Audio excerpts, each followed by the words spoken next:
পান্না সাহেব সুশ্রী দিচ্ছেন আওয়ামী লীগকে পুনর্বাসন করার জন্য। ভিখারি ফকির সবাই ধরে চট্টগ্রাম মারবে আপনাকে, তখন আপনি সোজা হবেন। আমাদের বিপ্লব নির্বাচনের জন্য হয় নাই, সংস্কারের জন্য। না, ফজলু সাহেব তো আমরা বলি পাগলা ফজলু, উনি কি আবল তাবল বলে, ওনার তার মাথার হার্ড ডিস্ক নাই। তার প্রধান জিনিস হল মুক্তিযোদ্ধা, এর পবিত্র নাম। এই সংখ্যাটা উনি বিতর্কিত করছেন, কালামানিকের লোকের মতো লোকদেরকে নিয়ে আসছেন মুক্তিযোদ্ধা হিসাবে। আবার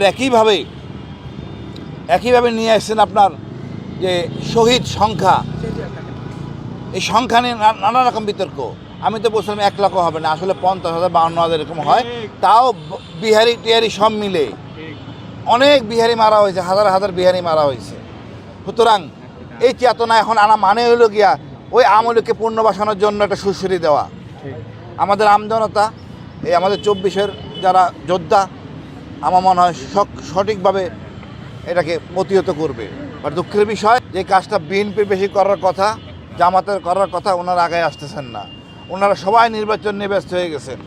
আমাদের বিপ্লব নির্বাচনের জন্য হয় নাই, সংস্কারের জন্য। সংস্কার করি, ভালো রাজনীতিবিদদের আমরা নির্বাচিত করি, আমরা চোর বাটপারকে নির্বাচিত করতে চাই না। আর এই পান্না সাহেবরা আসবেন আর এখানে আবল তাবল বলবেন। কাদের সিদ্দিকী কথা বলছেন, কাদের সিদ্দিকী স্টেডিয়ামে প্রকাশ্যে ব্যানার দেওয়া 4 জন বিহারিকে মারছেন, এটা তো বিচার হইতেই পারে। ঠিক।